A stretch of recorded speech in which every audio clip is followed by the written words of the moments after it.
आज की ताजा खबरों की अपडेट में बात करेंगे देश भर की तमाम बड़ी और काम की खबरों के साथ ही सरकार की ओर से आज लिए गए कुछ महत्वपूर्ण फैसलों जारी किए गए कुछ नए नियमों की।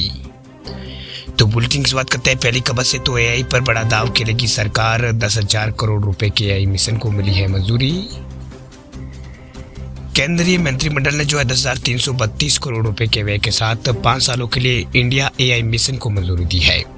वही केंद्रीय वाणिज्य उद्योग मंत्री पीयूष गोयल ने गुरुवार को हुई केंद्रीय मंत्रिमंडल की बैठक के बाद ये जानकारी दी। उन्होंने कहा कि इस राशि का इस्तेमाल बड़े कंप्यूटिंग ढांचे को सृजन यहाँ पर करने पर किया जाएगा। वही सरकार इन पैसों को उन कंपनियों को देगी जो एआई आधारित सॉल्यूशंस पर काम कर रही है। बता दें आपको कि एआई संबंधित स्टार्टअप्स को इससे काफी मदद मिलेगी और देश में नए एआई टूल्स को बढ़ावा जो है वो मिलेगा। वही प्रधानमंत्री मोदी ने एआई मिशन की घोषणा पिछले साल यहाँ पर की थी। उन्होंने कहा था कि एआई कंप्यूटिंग क्षमताओं पर काम जो है वो किया जाएगा। तभी से ही यह कुछ यहाँ पर सब कुछ साफ हो गया था कि सरकार एआई को बढ़ावा देने के लिए फंड जो है वो जारी कर सकती है। वह सरकार एआई को बढ़ावा दे रही है। एआई का इस्तेमाल जो है कृषि क्षेत्र में उन्नत हेल्थ केयर में सुधार और शिक्षा की प्रगति के लिए जो है वो किया जा सकता है। चलिए बात अब करते हैं अगली बड़ी खबर की। तो येस बैंक के ग्राहकों को लगने वाला है झटका, क्रेडिट कार्ड पर बदले हैं एयरपोर्ट लाउंज के एक्सेस के नियम।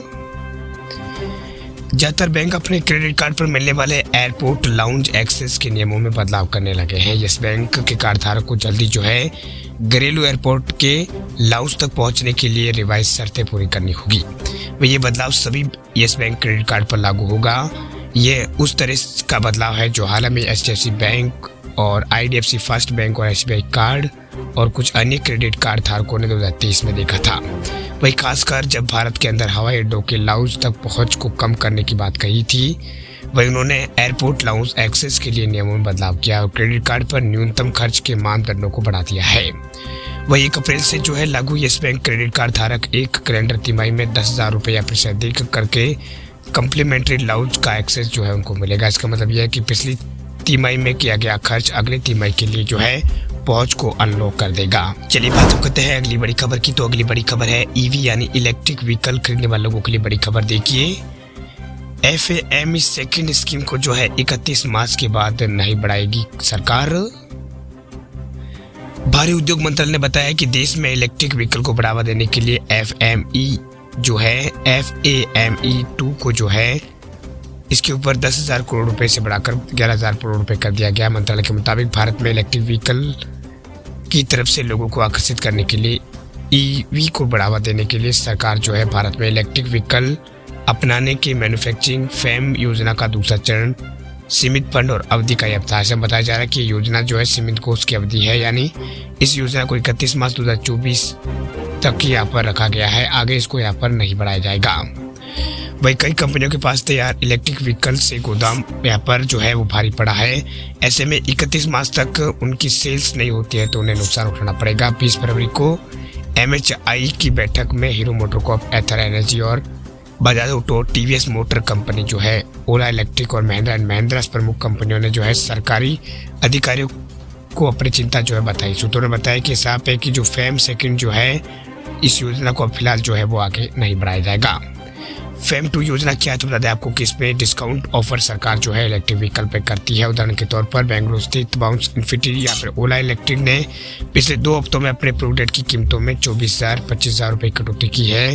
वही संशोधित जो यहाँ पर प्रीव्यू है उसके अनुसार इलेक्ट्रिक 2 व्हीलर और 3 व्हीलर और इलेक्ट्रिक 4 व्हीलर पर 7,048 करोड़ रुपए की सब्सिडी का लाभ उठाने के पात्र है।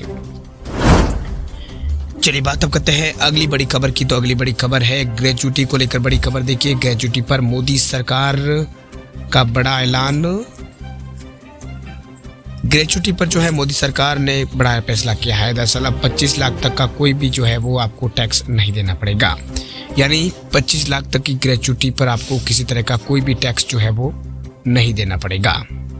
दरअसल कैबिनेट की बैठक में ग्रेजुटी को लेकर भी जो है बड़ा फैसला लिया गया। दरअसल मोदी सरकार ने ग्रेजुटी को लेकर टैक्स फ्री लिमिट को बढ़ाकर 25 लाख रुपए कर दिया है। अब इस अमाउंट तक ग्रेजुटी होने पर कोई भी टैक्स नहीं लगेगा। इससे पहले इसकी लिमिट 20 लाख रुपए थी। सीबीडीटी ने आज मार्च 2019 को नोटिफिकेशन में टैक्स फ्री ग्रेजुटी लिमिट को 10 लाख से बढ़ाकर 20 लाख किया था। इसके अलावा केंद्रीय कर्मचारी और पेंशनर्स के लिए महंगाई भत्ते में बढ़ोतरी को कैबिनेट ने मंजूरी दे दी है। केंद्रीय कैबिनेट ने महंगाई भत्ते में 4% का इजाफे को मंजूरी दी है। वही अब कर्मचारियों को 50% महंगाई भत्ता मिलेगा। ये महंगाई भत्ता 1 जनवरी 2024 से लागू होगा। वही मार्च के अंत में सैलरी के साथ जो है इनको यहाँ पर क्रेडिट जो है वो किया जाएगा, यानी सैलरी के साथ इस फायदे को जो है वो लिया जाएगा। इसके अलावा यहाँ पर जनवरी 2024 से केंद्रीय कर्मचारियों को 50% डीए मिलेगा, लेकिन इसके बाद महंगाई भत्ते को 0 कर दिया जाएगा। इसके बाद महंगाई भत्ता की गणना 0 से शुरू होगी। 50% डीए में कर्मचारियों की बेसिक सैलरी जो है उसमें 0 जुड़ जाएगा। मान लीजिए कि अगर किसी कर्मचारी की बेसिक पे 18,000 रुपये है तो 50% से 9,000 रुपये जो है उनकी सैलरी में जो है वो जोड़ दिए जाएंगे। तो कर्मचारियों के लिए फिलहाल ये अच्छी खबर जो है वो निकल के सामने आ रही है। और सरकार ने कल कैबिनेट की बैठक में कई तरह की बड़ी घोषणाएं यहाँ पर की है, जिसमें कर्मचारियों के लिए और महिलाओं के लिए कई बड़ी घोषणाएं हुई है। वही महिलाओं को जो है सरकार ने तोहफा दिया है और सब्सिडी जो है एलपीजी गैस सिलेंडर पर सब्सिडी को जो है 300 रुपये किया जो है उसको 1 साल के लिए आगे बढ़ा दिया, यानी 31 मार्च 2025 तक एलपीजी उपभोक्ताओं को जो है इससे राहत मिलती रहेगी।